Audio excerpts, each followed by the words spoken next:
ஆண்டவர் ஏசாயா 43:18 சொல்லுகிறார், முந்தினவைகளை நினைக்க வேண்டாம், பூர்வமானவைகளை சிந்திக்க வேண்டாம், இதோ நான் புதிய காரியத்தை செய்கிறேன்.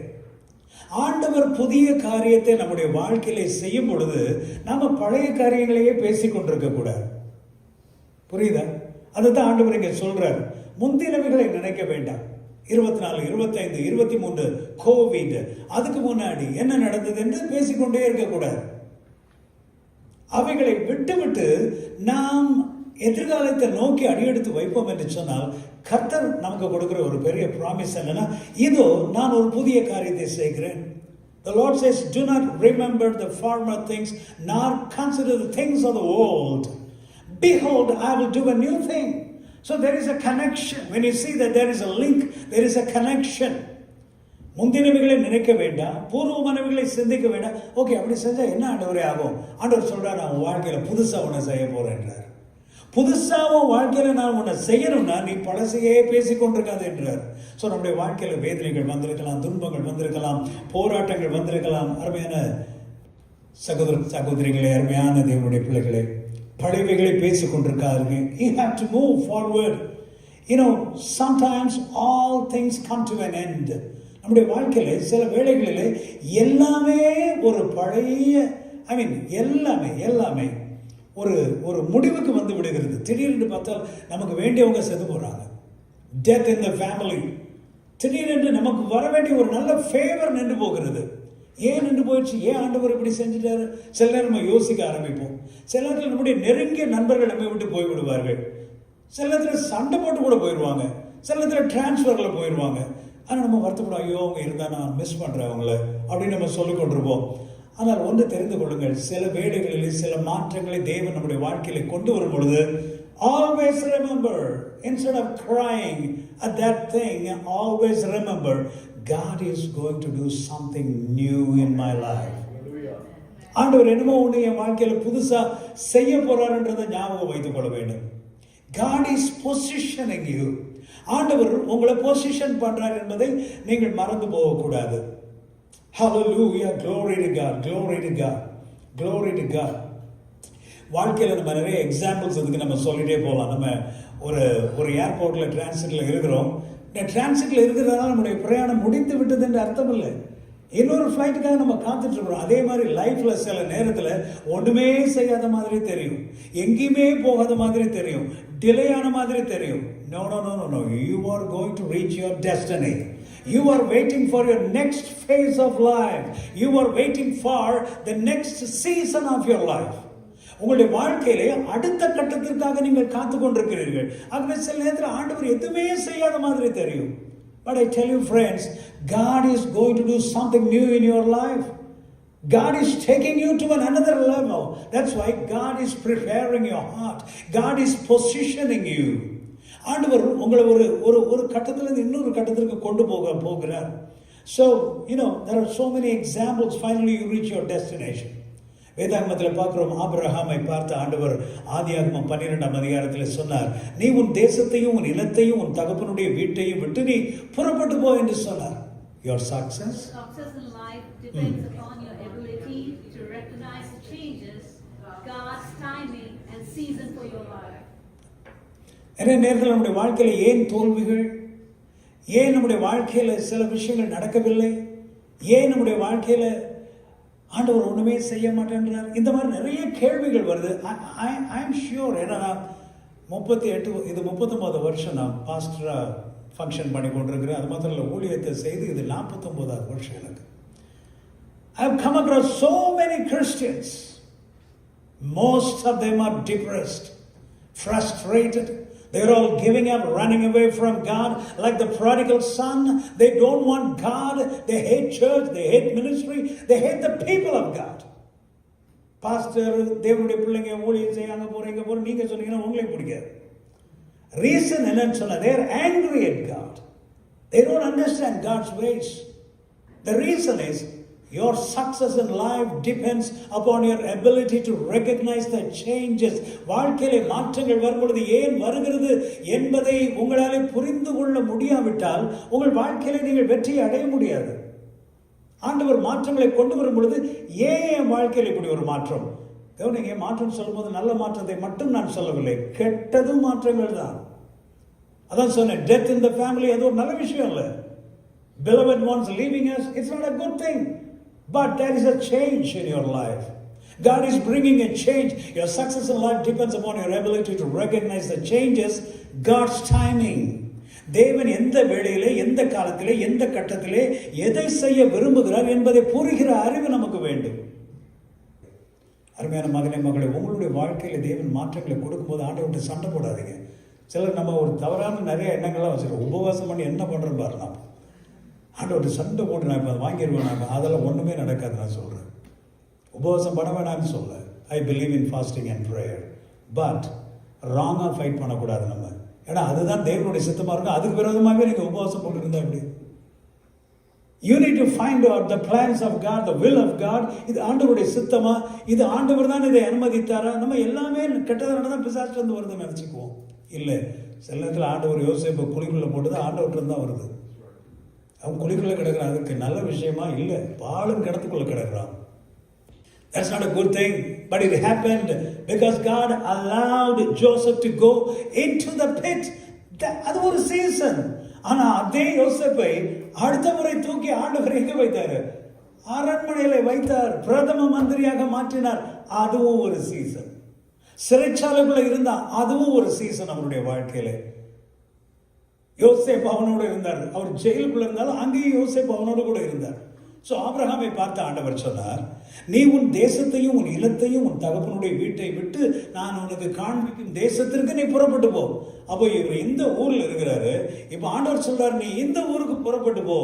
ஸோ இங்க வாழ்ந்தது ஒரு சீசன், இப்போ இங்க வந்திருக்கிறது ஒரு சீசன். டெல்லியில ஊழியம் செஞ்சது ஒரு சீசன், இப்போ இங்க யூஎஸ்ல ஊழியம் செய்தது ஒரு சீசன். நீங்க எல்லாமே இந்தியாவை விட்டு இங்கே அமெரிக்க தேசத்துக்கு வந்திருக்கிறீர்கள் என்று சொன்னால் இது ஒரு ஆபிரகாமுடைய காலம் தான் உங்களுக்கும் வந்திருக்கு. உன் தேசத்தையும் உன் இனத்தையும் விட்டு புறப்பட்டு போகணும். அன்னைக்கு ஆபிரகாம் சொன்னார். அன்னைக்கு ஆபிரகாம் இடத்துல உங்க பேரை வச்சுக்கிறீங்க. உங்களையும் அதே மாதிரி தான் அழைச்சிருக்கிறார். உங்க சொந்தக்காரங்க, உங்க ஊர் தண்ணி, திருநெல்வேலி அல்வா எல்லாத்தையும் விட்டு இங்க வந்து உட்கார்ந்துருக்கிறீங்க. This is God's season in your life. God has brought this change in your life. எதுக்கு தெரியுமா? புதிய ஆரம்பம், new beginning. God is bringing a new beginning in your life. இது ஏதோ ஒரு தடவை நீங்க இங்க வந்த உடனே முடிக்கிறது இல்லை. நியூ பிகினிங் அப்பப்போ இந்த பிளான்ட் வளர்க்குற எல்லாருக்கும் தெரியும், புது புது இலைகள் வந்து கொண்டே இருக்கிறது போல புது ஆரம்பங்கள் வந்து கொண்டே இருக்கும். புதிய ஆரம்பங்கள் வந்து கொண்டே இருக்கும். என்னுடைய மகள் சொன்னால், இந்த வயசுல அப்பா ரிட்டையர் ஆயிருக்கலாம், உட்கார்ந்துருக்கலாம், ரெஸ்ட் எடுக்கலாம், ஆனா அவர் இப்பவும் செய்து கொண்டிருக்கிறார். இது ஒரு புதிய இலை போல இன்றைக்கு துளிர்க்கிறது. This is a new beginning in my life, in Sheila's life. This is a new beginning for us. Doing ministry in India is a different thing. Doing ministry in the US is a different experience, different culture, different people. Dear friends, this is God's doing. புதிய ஆரம்பத்தை கற்றுக் கொண்டு வருகிறார். So ஆபிரகாமை போனது சொன்னார், Abraham கீழ்ப்படித்தார். ஆண்டவர் அவரை ஆசீர்வதித்தாரா இல்லையா? நீங்க சொல்லுங்க. ஆசீர்வதித்தார். அதே போல தேவன் உங்களுக்கு ஒரு மாற்றத்தை கொடுக்கும்போது ஆண்டவர்கிட்ட முணுமுணுத்து கொண்டு சண்டை போட்டு கொண்டிருக்காதீங்க. அமைதலாக இதை ஏற்றுக்கொள்ளுங்கள். கர்த்தர் உங்களை சீமானாய் மாற்றுவார். கர்த்தர் உங்கள் பெயரை பெருமைப்படுத்துவார். கர்த்தர் உங்களை ஆசீர்வதிக்கவே ஆசீர்வதிப்பார். பெரிய ஜாதிகளின் தகப்பனாக ஆபிரகாமை மாற்றினார். ஹல்லேலூயா. யோசேப்பை பாருங்கள். யோசேப்புடைய வாழ்க்கையில 17 வயதுல அவனுக்கு இப்படி ஒரு பிரச்சனை. நான் இப்பதான் சொன்னேன். ஆனால் கர்த்தர் அந்த சேஞ்சஸ்ல வரும்போது அவனை ஆசீர்வதித்தாரா இல்லையா? புது ஆரம்பங்களை அவனுடைய வாழ்க்கையில கொண்டு வந்தாரா இல்லையா? ஓகே. மோசேயை பத்தி பார்த்தா பின்னாடி நம்ம வாசிக்கிறோம், 40 வருஷம் அவர் எகிப்துல இருந்தார், 40 ஆண்டுகள் வனாந்தரத்தில் இருந்தார். அதுக்கப்புறம் பாத்தீங்கன்னா ஒரு நியூ சீசன் அவருடைய வாழ்க்கையில வருகிறது. முட்செடி எரிகிறது. God called him, Moses, go deliver my people, let my people go, tell Pharaoh. அவர் அதே போல போய் சொல்லுகிறார், என் ஜனங்களை ஆண்டவரை ஆராதனை செய்ய அனுப்பிவிடு பார்வோனே. கர்த்தர் அவரை கொண்டு பெரிய காரியங்களை செய்தார். ஸோ அவருடைய வாழ்க்கையில் பார்த்தீங்கன்னா 40 ஒரு 3 சீசன் நம்ம பார்க்குறோம். அதே மாதிரி சில சமயத்தில் உங்கள் வாழ்க்கையில் பார்த்தீங்கன்னா 7 வருஷம் அப்படி இருக்கும். சிலருக்கு 10 வருஷம் அப்படி இருக்கும். சிலருக்கு அது ஒவ்வொருத்தருக்கும் வித்தியாசமாக இருக்கும். ஆனால் இன்னைக்கு நான் என்ன சொல்ல வருகிறேன் என்று சொன்னால், your success depends upon the ability to recognize the changes. உங்களுடைய வெற்றி எதில் இருக்கிறது என்று சொன்னால், தேவன் மாற்றங்களை என்னுடைய வாழ்க்கையில கொண்டு வரும் பொழுது போராடாதபடிக்கு அதை புரிந்து கொண்டு, why this change, Lord? Why did you allow this to happen in me, in my life, in my child's life, or in my business, or in my ministry? Why? Just wait upon the Lord, listen, and get His advice, His counsel, then take the next step. அது வெற்றிக்குரிய அடியாக அது இருக்கும், நிச்சயமா இருக்கும். கர்த்தர் உங்களை அப்படி நடத்துவார், கர்த்தர் உங்களை அப்படி நடத்துவார். யோசுவாவின் புஸ்தகத்தில் நம்ம பார்க்கிறோம், 1ஆம் அதிகாரத்தில், கர்த்தருடைய தாசனாகிய மோசே மரித்த பின்பு கர்த்தர் மோசேயின் ஊழியக்காரனாகிய நூனின் குமாரனாகிய யோசுவாவை நோக்கி, so now Moses is dead. மோசே இறந்து போயிட்டார் அப்படின்னாலே என்ன அர்த்தம்? புது சீசன் அர்த்தம். ஆனால் நிறைய பேர் நம்ம ஒருத்தர் செத்து போனால் புது சீசன் என்னைக்காவது நினச்சிருக்கோமா? ஆனால் நீங்கள் நினைக்கிறீங்களோ நினைக்கலையோ அது புது சீசன் தான். ஒரு புது சீசனுக்குள்ள ஆண்டவர் கொண்டு போகிறார். சுருக்கமாக சொல்லி முடிக்கிறேன், ரொம்ப டைம் ஆனதுனால. I used to preach for 1 hour, but I am not going to do that today. Okay. மோசே 40 வருஷமா இருந்தாரு, பெரிய லீடர். ஆனா இந்த வனாந்தரத்தை விட்டு கானான் தேசத்துக்குள்ளே அவரால் கூட்டிக் கொண்டு போக முடியாத ஜனங்களை. அப்ப மோசே இருந்தது நல்லது தானே? கொஞ்சம் திங்க் பண்ணி பாருங்க. ஆனா அடுத்த லீடர் யார் வர? புது லீடர் வர்றது நல்லதா? இட்ஸ் அடுத்த சீசன், இது ஒரு சேஞ்ச், லீடர்ஷிப்ல சேஞ்ச். சில நேரம் ஐயோ அவர் எவ்வளவு பெரிய ஊழியக்காரர் தெரியுமா, எவ்வளவு பெரிய அபிஷேகம் பண்றவர். சில நேரத்தில் ஆண்டவர் மாத்துறாரு. புரிஞ்சுக்கணும், நம்ம ஆண்டவர் மாதிரி நம்ம திங்க் பண்ண நமக்கு தெரியணும். ஆனா நம்ம என்ன பண்ணுவோம், பழச பிடிச்சிட்டே இருப்போம். ஐயோ அந்த ஊழியக்காரர் போது இப்படி இருக்கும். மெசேஜ் கேட்கலாம், ஒன்றும் தப்பு இல்லை. ஆனா அதை தவிர வேற எதையும் கேட்காம இருந்தா ஏதோ ப்ராப்ளம்னு அர்த்தம். ஆண்டவர் புது மாற்றங்களை கொண்டு வர விரும்புகிறார், புது மாற்றங்களை கொண்டு வர விரும்புகிறார். யோசுவா வந்தவுடனே பாருங்க, 40 வருஷம் பெரிய மோசே அவரால் சாதிக்க முடியாத விஷயத்தை 3 நாளிலே சாதித்தார்.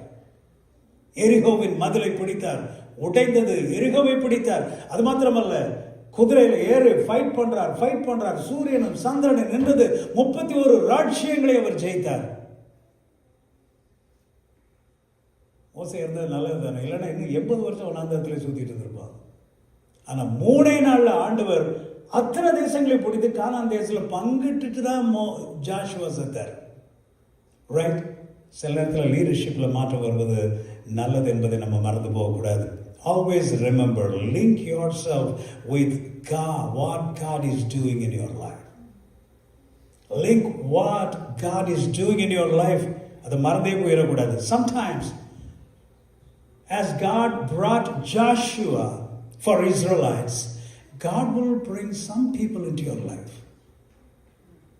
சில நேரத்தில் யோசுவாவை இஸ்ரவேல் ஜனங்களுக்கு கொடுத்தது போல உங்கள் வாழ்க்கையில உங்களை ஆசீர்வதிப்பதற்காக, உங்கள் குடும்பங்களை ஆசீர்வதிப்பதற்காக சிலரை தேவன் உங்கள் மத்தியிலே கொண்டு வருவார்.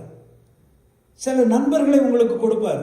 நம்ம அவங்கள புரிஞ்சுக்கிறோமே, இவங்க எதுக்கு வந்தாங்களோ தெரியல, ஏன் வந்தாங்களோ தெரியலையா, அதை வந்து ஆண்டவரே பிசாசின் கிரியைகளை நாங்கள் அதை வெளியே போக சொல்கிறேன். ஆண்டவரே, நான் கடவுள் அனுப்பின மனுஷங்களை சில சமயம் நம்ம துரத்தி விட்டுறக்கூடாது. அதைத்தான் சொல்கிறேன். Your success depends upon the ability to recognize people. God sent people. யோசுவா 5ஆம் அதிகாரத்தில் நம்ம வாசிக்கிறோம், அவர்கள் தேசத்தின் தானியத்திலே புசித்த மறுநாளிலே மன்னா பெய்யாமல் ஒளிந்து விட்டது. ஸோ 40 ஆண்டுகள் மன்னாவை புசித்துக் கொண்டிருக்கிறார்கள். இப்போ கானான் தேசத்துக்குள்ள கால் வைத்த உடனே என்ன ஆயிடுச்சா, மன்னா நின்று போயிடுச்சு. அப்படின்னா என்ன அர்த்தம்? New season. அப்படின்னா என்ன அர்த்தம்? இன்னொரு அர்த்தம் என்ன? New beginning. ஸோ உங்களுடைய வாழ்க்கையிலே சில உதவிகள் வந்து கொண்டே இருக்கலாம் பல ஆண்டுகளுக்கு. திடீரென்று ஆண்டவர் ஒரு ஃபுல் ஸ்டாப் வைப்பார். உடனே நம்ம தெரிந்து கொள்ள வேண்டும், ஆண்டவர் ஏதோ வேற சீசனுக்குள்ள என்னை கொண்டு போறார். அப்படின்னா என்ன அர்த்தம்? என் வாழ்க்கையில் ஒரு புது ஆரம்பம் ஆரம்பிக்கிறது. ஏதோ ஒரு நியூ பிளெஸிங் ஆண்டவர் எனக்கு கொடுக்க போகிறார். Hallelujah, hallelujah. That's why manna stopped after 40 years. So manna was a temporary provision. So God on purpose stopped the manna. சில நேரத்தில் ஆண்டவர் பர்பஸாக தான் சில விஷயங்களை ஸ்டாப் பண்றார். அப்பதான் இவங்க போய் புதுசா வீடு கட்டி அந்த இடத்துல கூடியிருந்து காணாந்து. இல்லைன்னா இவங்க டெய்லி காலைல வச்சு மண்ணா உள்ள மேலே பார்த்து சோம்பேறி பசங்களாம் போயிட்டே இருப்பாங்க. ஏன் 40 நாள் யோசிச்சு பாருங்களேன். இட்லிக்கு மாவு அரைக்க வேண்டியதில்லை, தோசைக்கு சட்னி அரைக்க வேண்டியதில்லை, எதுவுமே கடைக்கு போக வேண்டியதில்லை, ஒன்றுமே காலையில் எந்திரிக்க வேண்டியது, அப்படியே மேலே போனால் மண்ணா இருக்கு. 40 வருஷம் என்ன ஜாலி லைஃப்பில். இன்னைக்கு அப்படி இருந்ததுன்னா எவ்வளோ நல்லா இருக்கும். காலைல மண்ணா, சாயந்தரம் மண்ணா, no cooking at all, no cooking. இங்கே நம்ம அமெரிக்கன் ஹவுசஸில் நிறைய வீட்டில் குக்கிங்கே இல்லை, ரைட்? ஆனால் உங்களோட ஜாஸ்தி அவங்க என்ஜாய் பண்ணியிருக்கிறாங்க. 40 வருஷம் no cooking. You cook only when you find a holiday, right? But you know, those people did not cook for 40 years. ஆனால் அது ஒரு போரிங் லைஃப். டெய்லி மண்ணா தின்ட்டே இருந்தால் போர் அடிக்காது, டெய்லி உப்புமா சாப்பிட்டே இருந்தால் போர் அடிக்க மாட்டேங்குது. அதனால தான் நம்ம டிஃப்ரெண்ட்டாக ஒவ்வொரு நாளும் செய்கிறோம். ஆனால் ஒன்று தெரிந்து கொள்ளுங்கள், அது ஒரு season.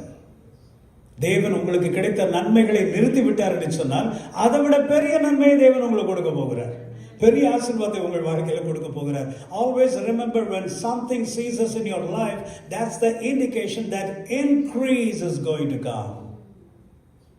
Hallelujah. God has more blessings for you. அதனால தான் சில வேளைகளில் சில நேரத்தில் தேவன் சில கதவுகளை அடைக்கிறார். அந்த மாதிரி கதவுகளை அடைக்கும் போது தயவுசெய்து அழுதுட்டு உட்காந்து நான் சாப்பிட மாட்டேன்னு ஜெபம் பண்ணி கொண்டிருக்காதீங்க. அந்த நேரத்தில் நீங்கள் பாடணும், ஸ்தோத்தரிப்பேன் நான், ஸ்தோத்தரிப்பேன் நான், முழு மனதாய் ஸ்தோத்தரிப்பேன் நான், எண்ணில்லா நன்மைகள் என் வாழ்வில் செய்தீரே, முழு மனதாய் ஸ்தோத்தரிப்பேன். என்னென்ன பாட்டு தெரியுதோ உங்களுக்கு எடுத்து வச்சு நல்லா நடனமாடி பாடுங்க. வீட்டில் கவலைகள் கண்ணீர்கள் எல்லாம் பறந்து விடும்.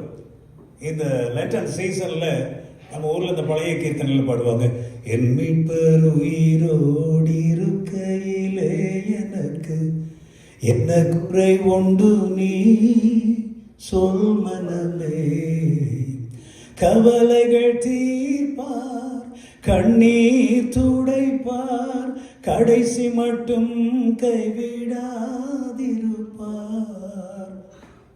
நீங்க பாருங்க, பாவம் மன்னிப்பழிப்பார், பாக்கியம் கொடுப்பார், பரமபதவியினுள் எந்தனை எடுப்பார். What I mean, உம்முன்னு போய் ஓரமா உட்கார்ந்து அழுது கொண்டிருக்காதீங்க, கவலையா இருக்காதீங்க, சந்தோஷமா இருங்க, பாட்டு பாடுங்க. தேவன் உங்கள் கவலைகளை எல்லாம் மாற்றி விடுவார். New blessings are coming. Always remember, when God takes you to a new level, new blessings are coming. When God takes you to a new season, new blessings are coming. தாவீதுடைய வாழ்க்கையில சொந்த மாமனாரால விரட்டி அடிக்கப்படுகிறார். 13 ஆண்டுகள் காட்டுக்குள்ளே இருக்கிறார். அவருக்கு என்ன செய்யனே தெரியல. எந்த அளவுக்கு அவருடைய பழைய சீசன் மோசமா போயிருச்சுன்னா, தன்னை மறைத்துக் கொள்வதற்காக பைத்தியக்காரனை போல அவர் நடிக்கிறார். What a sad thing. கோலியாத்தை கொன்ற அதே தாவீது இன்றைக்கு கோலியாத்து வாழ்ந்த பட்டணத்திலே போய் உட்கார்ந்து அங்க போய் ஒரு பைத்தியக்காரனை போல அவர் நடிக்கிறார். எஸ்கேப். மாமனாற்று, சொந்த மாமனாற்று. What a sad thing. But அதான் ஆண்டவர் சொல்றார், பழையவைகளை நீ நினைக்க வேண்டாம், பூர்வமானவைகளை நீ சிந்திக்க வேண்டாம், கசப்பான நாட்களையே நினைத்துக் கொண்டிருக்காதே, அவர்களை என்னை இப்படி துரத்தி அதே நினைத்துக் கொண்டிருக்காதே. But a day came. The tribe of Judah came to David and said, David, we see the anointing upon your head. You be our king. அப்ப தாவீதுக்கு இன்னும் வருத்தம், யூதா கோத்திரத்தார் என்னை ரெகக்னைஸ் பண்ணிட்டாங்க, ஆனா இந்த மிச்ச 11 கோத்திரத்தார் இவங்க என்னை கண்டுகொள்ளவில்லையே. கொஞ்ச நாள்ல பார்த்தா அவங்க எல்லாம் வராங்க. தாவீது, உன் மேல கர்த்தர் இருக்கிறார், அவருடைய அபிஷேகம் இருக்கிறது. சவுல் ராஜாவா இருக்கும் போதே நீதானப்பா எங்களை கோலியாத்துல இருந்து காப்பாத்துன, உன் மேல அப்பவே நாங்க அபிஷேகத்தை பார்த்தோம், ஆனா சவுல் ராஜாவுக்கு பயந்துட்டு உன் பக்கத்துல வராம இருந்தோம். பாப்பா, நீ வந்து ராஜாவாயிரு. Your time will come. Your new season will come. Your new beginning will come. ஆண்டவர் சொல்றார், behold, I am doing a new thing. இதை நீங்க 3 விதமா எடுத்துக்கொள்ள வேண்டும். ஒன்று, உங்களுடைய வாழ்க்கையில தேவன் புதிய காரியங்களை துவக்குகிறார். அடுத்தது, உங்கள் குடும்பங்களிலே தேவன் புதிய காரியங்களை செய்கிறார். மூன்றாவது, நீங்கள் இருக்கிற திருச்சபையிலே உங்கள் ஊழியர்களிலே தேவன் புதிய காரியங்களை செய்கிறார். Hallelujah. Glory to God. I will close it in 2 minutes. Praise God. எலியாவை ஒரு காரணமாக நாம் எடுத்துக்கொள்ளலாம். முந்தின சாப்டர் 18ஆம் அதிகாரத்திலே பார்ப்பீர்கள் என்று சொன்னால், அக்னி இறங்குகிற வண்ணமாக அவருடைய ஜெபம் வல்லமையாக இருக்கிறது. அத்தனை பாகால் தீர்க்கதரிசிகளை அவர் கொண்டு போடுகிற பெரிய வெற்றி. ஆனா அதுக்கு அடுத்த அதிகாரத்தில் நீங்க பாத்தீங்கன்னா next chapter 19, he runs away. ஓடி போகிறார். பாருங்க, காகங்கள் அவருக்கு சாப்பாடை கொண்டு வந்து கொடுத்து கொண்டிருக்கிறது. முந்தின நாள் அவ்வளவு பெரிய ஆள், அடுத்த நாள் தன்னுடைய உயிருக்கு பயந்த, ஆண்டவரே நான் செய்த ஊழியர்கள்லாம் போதும் ஆண்டவரே, ப்ளீஸ் கில் மீ, போதும் ஆண்டவரே, எலியா ministries is over Lord, please remove me from this land. உட்கார்ந்து அழுது கொண்டு அப்படியே உட்கார்ந்து இருக்கிறாரு. காகங்கள் வந்து அவருக்கு சாப்பாடு கொடுக்குது, மனுஷன் கூட கொண்டு வரல. திடீர்னு பார்த்தா அந்த காகங்கள் வருவது நின்று போயிற்று. பாருங்க, சீசன். ராஜா மாதிரி உட்கார்ந்து சாப்பிட்டு இருந்தார், அது ஒரு சீசன். இப்ப தனியா உட்கார்ந்து இருக்கிறார் ஆத்துக்கரையில், அது ஒரு சீசன். திடீர்னு தண்ணி குடிக்கலாம்னு பார்த்தா ஆத்துல தண்ணி இல்லை, அது ஒரு சீசன். காக்கா வருவதும் காலையில் ஏதாவது பிரேக்ஃபாஸ்ட் கொண்டு வரணும் பார்த்தா அதையும் காணும், இது ஒரு சீசன். எப்படி இருந்திருக்கும் மனுஷனுக்கு. ஆனா ஆண்டவர், என்ன ஆண்டவர் இப்படி பண்ணிட்டீங்கன்னு கேட்கும்போது அடுத்த சீசன் காட்டுறாரு. என்ன சீசன்? நீ ஒரு அரண்மனைக்கு போ, அங்கே ஒரு பெரிய ஒரு கெஸ்ட் ஹவுஸ் இருக்கு, அங்கே போனோன்னா அவனுக்கு நிறைய பிரேக், அதெல்லாம் இல்லை. அங்கே ஒரு ஏழை விதவை இருப்பா, குச்சி பொறுக்கிட்டு இருப்பா. ஒரு அப்படின்னா பாருங்க, அவளை பாவம் போர் உமன், அவர் ரோட்டில் குச்சி பொறுக்கிட்டு அவட்ட போய் கேளுந்தார். இவர் யாரு? ராஜாக்களை அபிஷேகம் பண்ணுகிற பெரிய தீர்க்கதரிசி, man who appoints and anoints kings. அப்படிப்பட்ட ஒரு பெரிய ஆளு இந்த அம்மாடு போய், அம்மா எனக்கு ஒரு சாப்பாடு கொடுமான்னு இவர் பெகர் மாதிரி போய் கேட்டுட்டு இருக்கிறார். ஆனால் கேட்கணுன்றார் ஆண்டவர். சரி, தேவன் மாற்றங்களை கொண்டு வரும் பொழுது சில நேரத்தில் அது ரொம்ப ஹியூமிலியேட்டிங்காக இருக்கும். உங்கள் பொசிஷன், அந்தஸ்து எல்லாத்தையும் விட்டு நீங்கள் உட்கார வேண்டியிருக்கும், சில நேரத்தில் மூவ் பண்ண வேண்டியிருக்கும். சம்டைம்ஸ் நம்முடைய பலத்துக்கும் மிஞ்சின பாரம் வந்து விட்டதுன்னு பவுல் சொல்றார் பாருங்க. அது மாதிரி நினைக்காததுக்கு மேலெல்லாம் சில நேரத்தில் சில சூழ்நிலைகளுக்குள்ள ஆனாலும் கர்த்தர் அந்த மாற்றங்களை கொண்டு வரும் பொழுது அதை மகிழ்ச்சியோடு ஏற்றுக்கொள்ளும் பொழுது நிச்சயமாகவே நம்முடைய வாழ்விலே நாம் வெற்றியை காண்போம். மாற்றங்கள் சாதாரணமாய் வருவதில்லை, கர்த்தர் கொண்டு வருகிறார். காகங்கள், இது ஒரு அனுபவம். அந்த பாட்டி வீட்டில் போய் உட்காந்துருக்கிறாரு, 3 வருஷம் உட்காந்துருக்கிறார். 3 வருஷம் அந்த அம்மா, எனக்கே தோசை இல்லையா, நீ வேற வந்து கேட்டுட்டு என்ன, அது திட்டுது வேற, இருந்தாலும் பரவாயில்லம்மா எனக்கு ஒன்று சுட்டு கொடுன்றாரு. அது அந்த சரின்னு போய் உன சுட்டு கொடுக்குது பாருங்க, அந்த அம்மாவுக்கு ஆசீர்வாதம், இவருக்கும் ஆசீர்வாதம். எத்தனை வருஷம் இருந்தாரு? 3 வருஷம் இருந்தாரு. பாவம், அவருக்கு கம்ஃபர்டபுள் பெட் இருந்திருக்காது. அவர் பெரிய ரிச் மேன், எப்படி இருந்திருப்பாரு. இந்த காலத்துலாம் ப்ராஃபிட்ஸ்லாம் பார்த்தீங்கன்னா தே ஹேவ் ஏரோப்ளேன்ஸ். அவர் எலியா அந்த அளவுக்கு ஓரளவுக்கு அந்த காலத்தில் அவர் நல்லா இருந்திருப்பார். ஆனால் இப்போ அவருக்கு சாப்பாடு இல்லாமல் இந்த பாட்டியம்மா வீட்டில் உட்காந்துருக்காரு. ஆனால் ஒன்று தெரியுமா உங்களுக்கு, இது நீங்கள் எத்தனை பேர் சிந்திச்சிங்கன்னு தெரியல, ஏன் 3 வருஷம் அந்த பாட்டியம்மா வீட்டில் அவர் உட்கார வச்சிருந்தார்? Anybody has an answer? அதுதான், ஏன் எங்க உட்கார வச்சிருந்தார்? மழை வர நிக்கிற வரைக்கும் உட்கார வச்சிருந்தார். இந்த பதில் சொல்றீங்கன்னா நான் முடிச்சிருவேன். சொல்லுங்க. ஐ திங்க் ஜான்சன் தெரியும் நினைக்கிறேன். ஏன் உட்கார வச்சிருந்தார் சொல்லுங்க. உங்களுக்கு தெரியுமா? பைபிள் நீங்க பைபிள் வாட்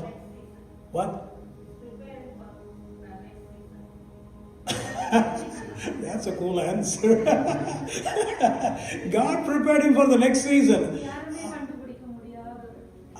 அதெல்லாம் ஓகே, பட் நல்லா தெரிந்து கொள்ளுங்கள். ஆகாப் ராஜா இருக்கிறார் பாருங்க, king Ahab. He wanted to kill this man, Elijah. Jezebel வேற தேடிட்டு இருக்கிற, எங்க அவனை பூட்டி களத்தில் அவன் தலை இருக்கக்கூடாதுன்றார், வெட்டி போடணும்னு சொல்லி படையெல்லாம் அனுப்பி தேடிட்டு இருக்கிறாங்க. உங்களுக்கு தெரியுமா? படையெல்லாம் அனுப்பி தேடிட்டு இருக்கிறாங்க. They sent armies everywhere to catch Elijah. But God protected him in this little woman's little abode. அந்த குடிசைக்குள்ள அவரை உட்கார வச்சார். அவனுக்கு அசியம் பண்ணவே இல்லை. இந்த வீட்டுக்குள்ள அவர் இருப்பார், இந்த வீட்டுக்குள்ள அவர் இருப்பார்னு நினைக்கவே இல்லை. அந்த காலத்துல சின்ன ஊரா தானே இருந்திருக்கும். இருந்தாலும் தேடி தேடி தேடி தேடி தேடி பார்க்குறாங்க, எலியாவை கண்டே பிடிக்க முடியல. ஆகாபுடைய கண்களில் இருந்து, எசபேலுடைய கண்களில் இருந்து தேவ ஊழியக்காரனை கர்த்தர் காப்பாற்றினார். ஆனா நம்ம நினைக்கிறோம் இப்படி ஒரு ஹியூமிலேஷனுக்குள்ள கொண்டு போயிட்டாரு. ஆனா அங்கதான் அவன் உயிரே பிழைச்சான். வெளியே இருந்தாலும் வெட்டி கொண்டிருப்பானு. சில நேரத்தில் புதிய மாற்றங்களுக்குள்ளே ஆண்டவர் கொண்டு போகிறார். அதுவும் ஒரு ஆசீர்வாதம். தன் ஜீவனை காப்பாற்றினார். அதுக்கப்புறம் என்னாச்சு? மழை பெய்தது. அப்புறம் யூ நோ த ஸ்டோரி. அப்புறம் எலியா போய் எலிசாவை அபிஷேகம் பண்ணுகிறார், எகுவை அபிஷேகம் பண்ணுகிறார். You know, his ministry is continuing. But he did not realize that his ministry will continue, but he prayed, Lord, kill me. என்னை கொண்டு போடும் ஆண்டவரே, என்ன பண்ண ஊழியம் எல்லாம் போத ஆண்டவரே, பெரிய பெரிய குருசைன் நடத்தின வானத்தில் தக்கிரி எல்லாம் போத ஆண்டவரே, stop everything, I want to tie now, close my ministry. ஆனால் ஆண்டவர் சொல்கிறார், இல்லை இல்லை எலியா, நீ பண்ண வேண்டிய தூரம் வெகு தூரம், நீ பிரயாணம் பண்ண வேண்டிய தூரம் வெகு தூரம். நீ அவனை அபிஷேகம் பண்ணும், இவனை அபிஷேகம் பண்ணும், அந்த ஊழியத்தை ஆரம்பிக்கணும், இந்த ஊழியத்தை ஆரம்பிக்கணும். உன் டைம் இன்னும் வரலப்பா, உன் சீசன் இன்னும் வரல. உனக்கு அடுத்த நீ பரலோகத்துக்கு போகிற சீசன், அது ஒரு சீசன் வரல அது உனக்கு. டியர் ஃப்ரெண்ட்ஸ், இந்த மாலை வேளையில் தேவன் உங்களை ஒரு புதிய ஒரு காலகட்டங்களுக்குள்ளே கொண்டு வருகிறார். God's dream is bigger for you. அதை வாசித்து முடிச்சிடலாமா? God's dream is bigger for you. God's dream is bigger for you. Hmm. God pushes you into a new experience. God wants you to grow up. Say goodbye to the familiar and old friendships, relationship. Change of seasons. Just follow God. Don't hold on to old things. Let go of the old